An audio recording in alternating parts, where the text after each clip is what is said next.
Hey gang, Troy here, and I've been getting a lot of questions recently about my live streaming setup. So sit back, make yourself a nice cup of tea or get some popcorn or whatever it is you do and get ready because I'm about to give you a complete studio tour on all the gear I use to go live. I will say this, you don't need all this gear to go live. I'm gonna tell you what I think you should do just to get started.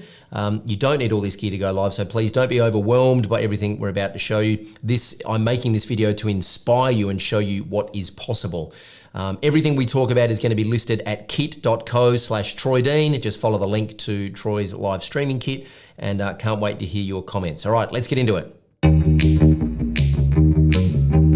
It all starts with my computer. A couple of years ago, I was live streaming from a MacBook Pro, top of the range, and the fan was spinning 100 miles an hour, and I see this come up in the live stream communities all the time. So I made a decision a couple of years ago just to go all in and buy, at that time was the best, most pimped out iMac Pro. It was about 12 grand, I think, Australian. It was a stupid amount of money to spend on a computer. However, I can just throw whatever I want at this computer. I can live stream, I can be editing, I can be listening to podcasts, I can be dancing with a tutu on my head at the same time, and it just never misses a beat, apart from the tutu thing.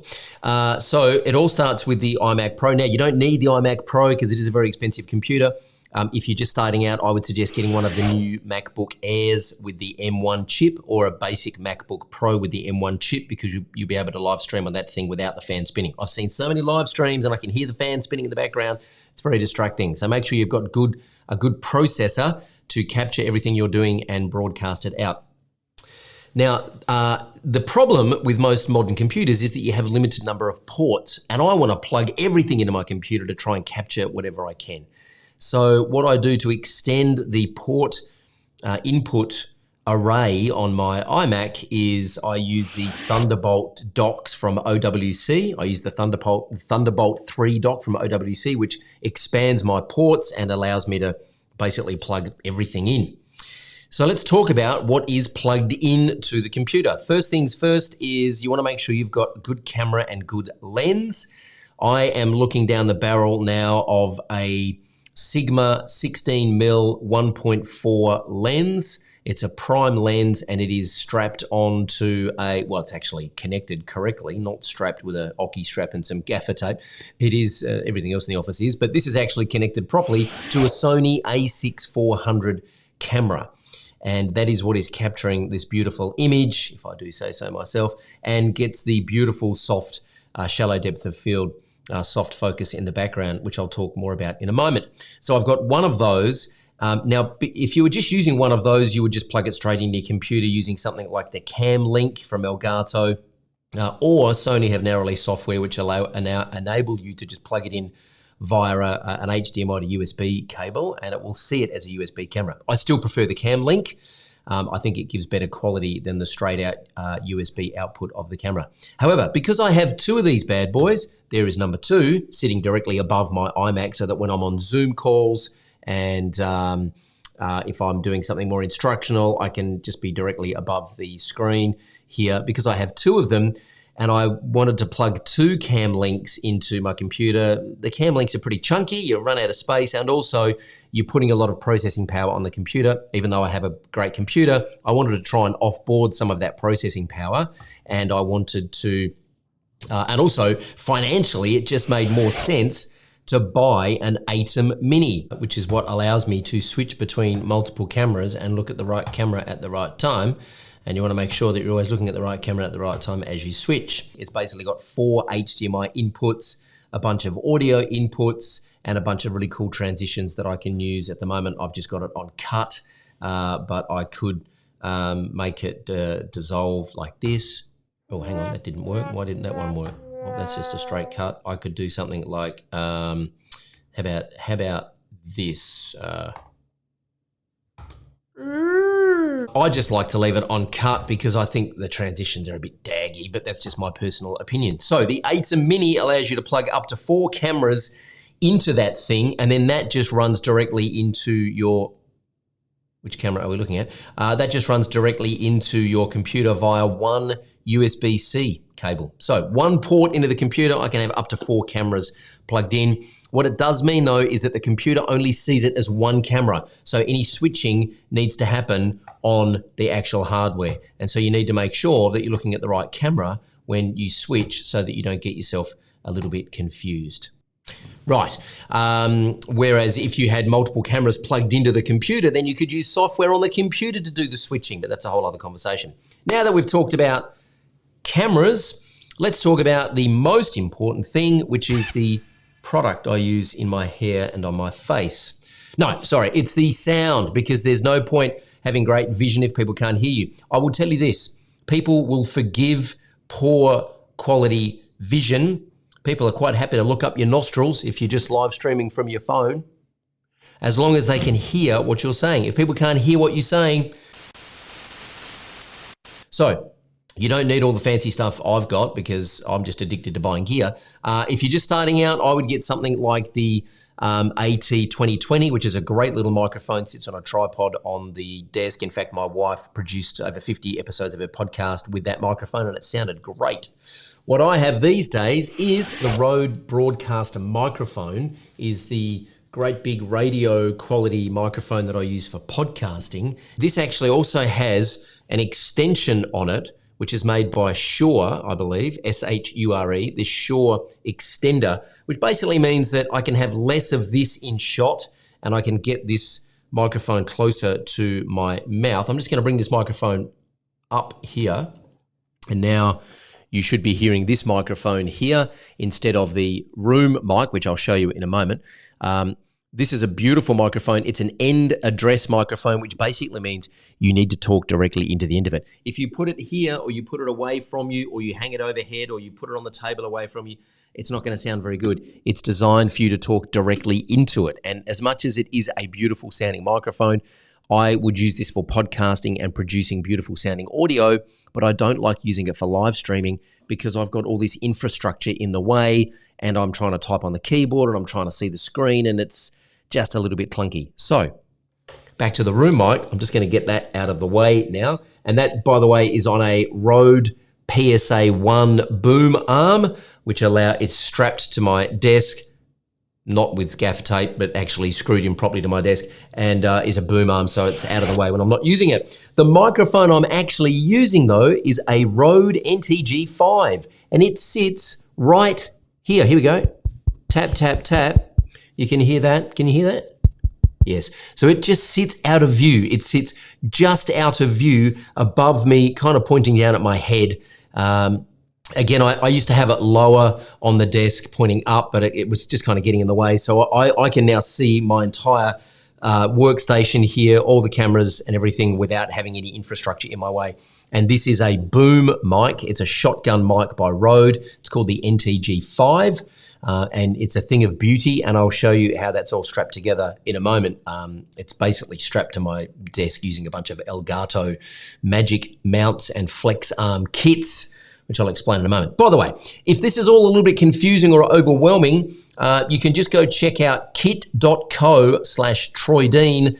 I'll put a link near this video and check out my live streaming kit, and all the stuff that I use is in there. And of course, it all links through to Amazon. And of course, if you buy anything from any of those links, I will earn a filthy affiliate commission, which I will then use to continue to buy really expensive coffee beans for my coffee machine that I have over in the office. So that's where my affiliate commission's going. Don't worry, it's not putting my kids through school.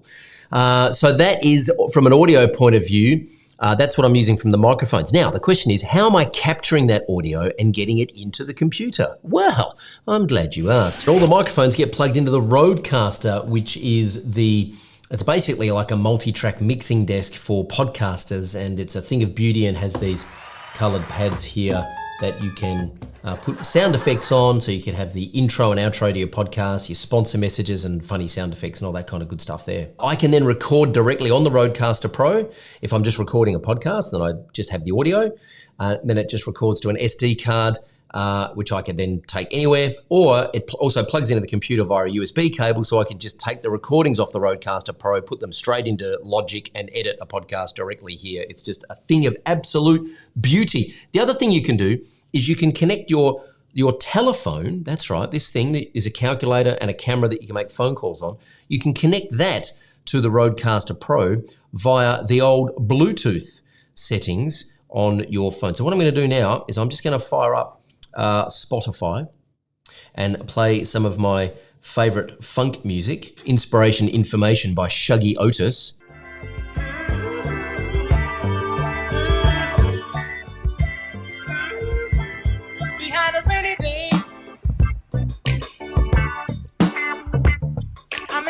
So what that means is that if you're doing a podcast, you can actually have people call you on the phone and stream them directly into your show and answer their questions. Of course, I wouldn't suggest you giving your cell number out to random strangers. You probably want to have like a 1-300 call-in number or a 1-800 call-in number that redirects to your phone. I know, it's very complicated.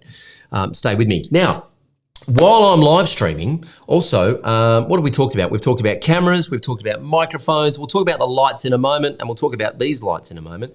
But what I want to do right now is I just want to stand up. And so I just want to show that this whole thing is connected to my stand-up desk, and I will try and stand up at the same pace as the desk so you don't lose my head. And it means that I can perform and coach and go live and do whatever I need to do whilst standing. If I just get that chair out of the way, out of shot like that, now I'm standing up. So I have complete freedom to move. There's only one thing that I need to, only one thing that keeps me connected to my desk, and this is the next problem I'm going to fix, and that is these in-ear monitors that I use while I'm live streaming. I'll just put them on right now. These are the MEE Audio. These are actually the M6 Pros, I believe. They sound amazing and they just connect in like this, right? So they go over the ear, they go in the ear like that, and now I can hear myself in full high fidelity, and they're barely visible. Now, I don't have any hair on the side of my head, so you can kind of see them, but if you have a little bit of hair or a little bit of a beard, I wish I could grow one, but I can't, then you wouldn't be able to see them at all. And so if we just bring up a bit of Shuggy Otis again.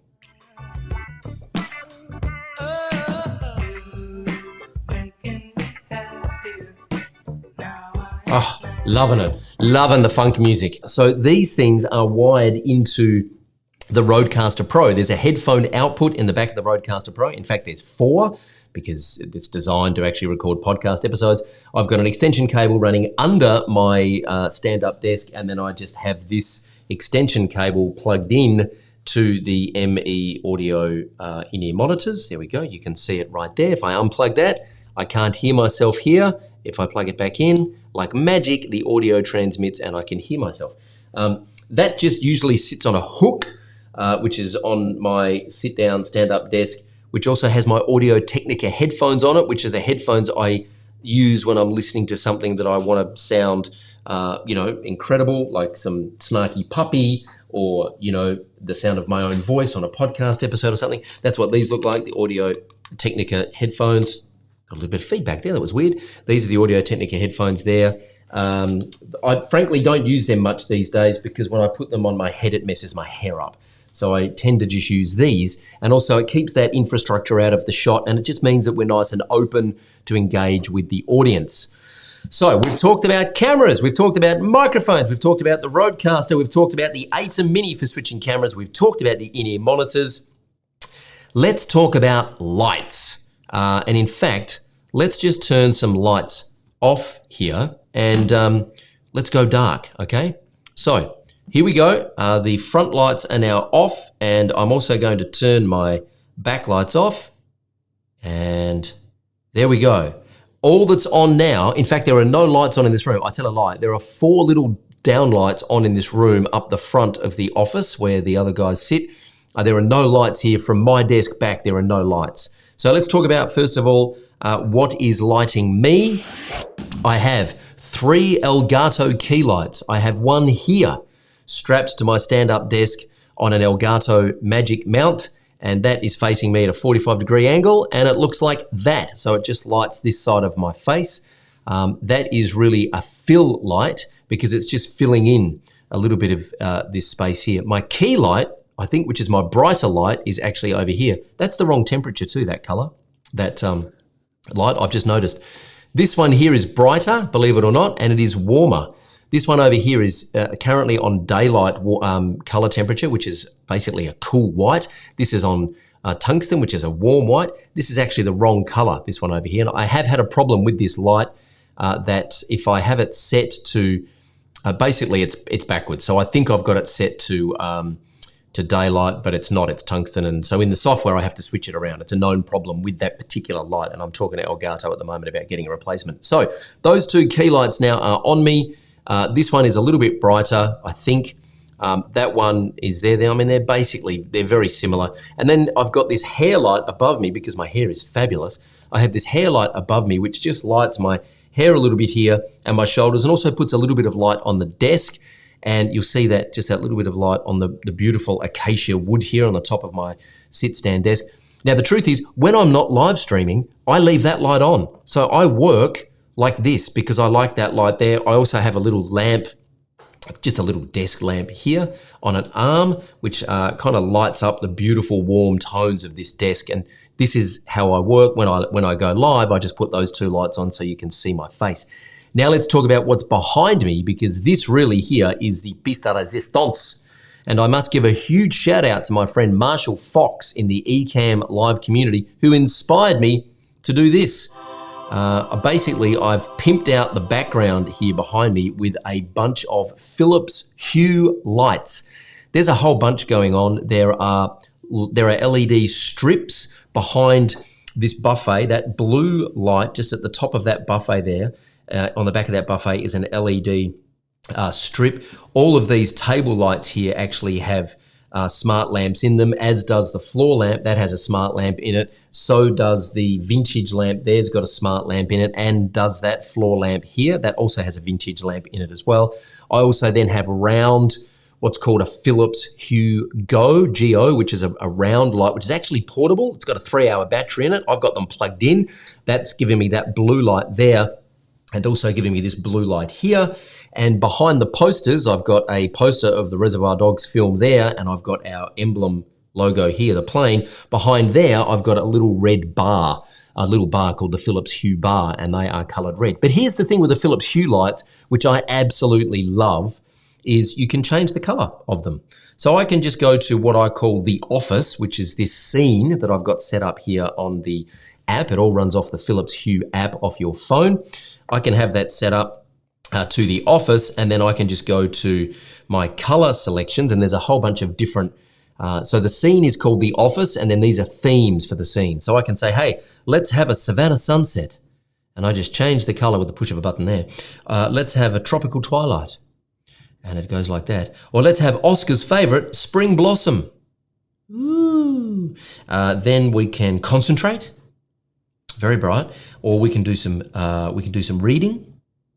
Not bad. Or we can go dimmed. Oh, there we go. Or we can relax. Lovely. And then I have a theme here called working. So the scene is called the office. Sorry, the room is called the office, and the scene is called working. And this is my working scene, and the room is called the office. I can then set up multiple rooms in this building or at home and have different scenes for each room. It really is a thing of beauty, and it's something that I discovered during lockdown.